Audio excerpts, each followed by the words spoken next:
Friends and neighbors, it's very nice to have you all here this evening. This is Boxing Day, and one or two people from time to time said to me, have we been dropped off your list? We have not been invited to your Boxing Day. And I said, you haven't dropped off the list. We only have this party about once in 5 years, so this is the 5th anniversary.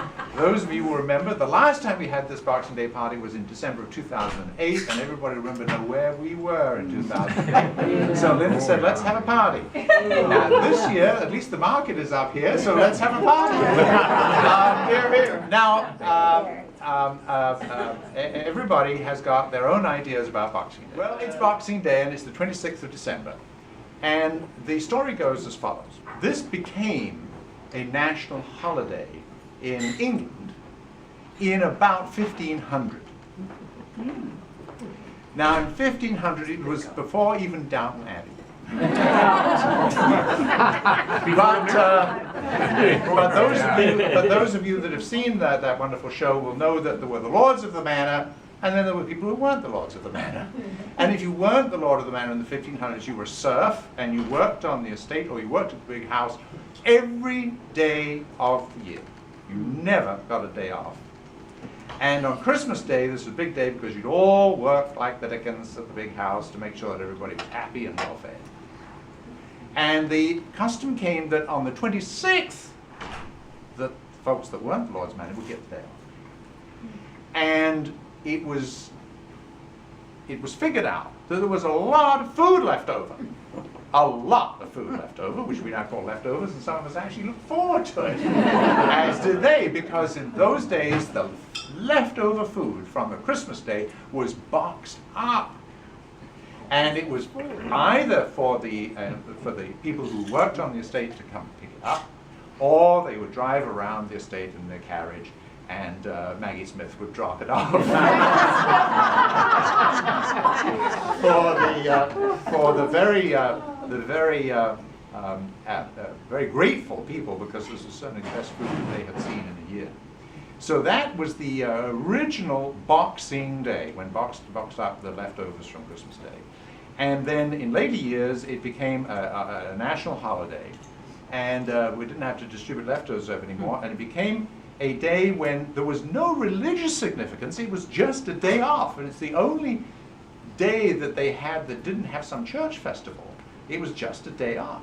And so it became the day that you would visit neighbors, you'd visit friends, and people would have an open house, just as we're having tonight. And you'd go there, I would say about noon, and the party would go on forever. And what I love, I can remember back in the 50s when I was about this high, no, maybe this high, and maybe this high, and Mom and Dad would go to these neighborhood parties, and there'd be a wonderful spread like this.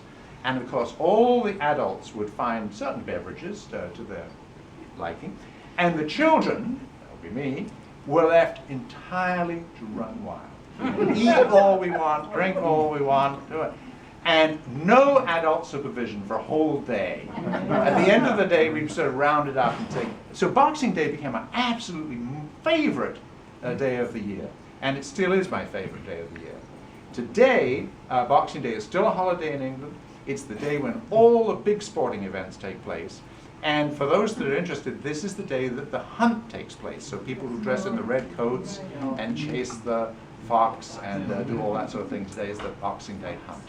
So it's a very fun day. Interestingly, it is celebrated in most of the dominions and colonies overseas: Canada, Bermuda, Australia, New Zealand. Strangely enough, this dominion and colony chose not to. But anyway, with that thought in mind, we now would like to take a moment and ask you that you all make sure that you have something in your glass, because we're going to do a little toast. The toast is Her Majesty the Queen. Oh. The Queen! The Queen! Yes. Huzzah! Huzzah! Long live the Queen!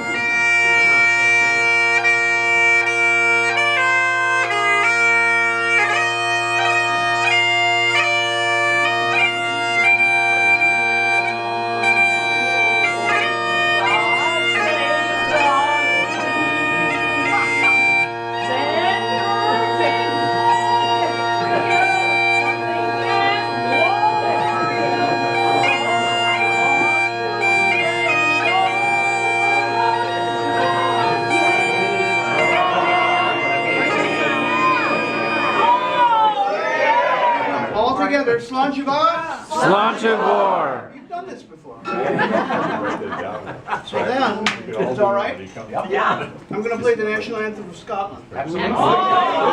Many people think it's what I played coming in, Scotland the Brave, and many people say, you know, the Old Spice song? Yeah, that's not it. No, this is called Scots Wha Hae, a poem by Robert Burns set to a very old song tune. And it's, some people kind of think drudgy and gory and unpleasant, but hey, it's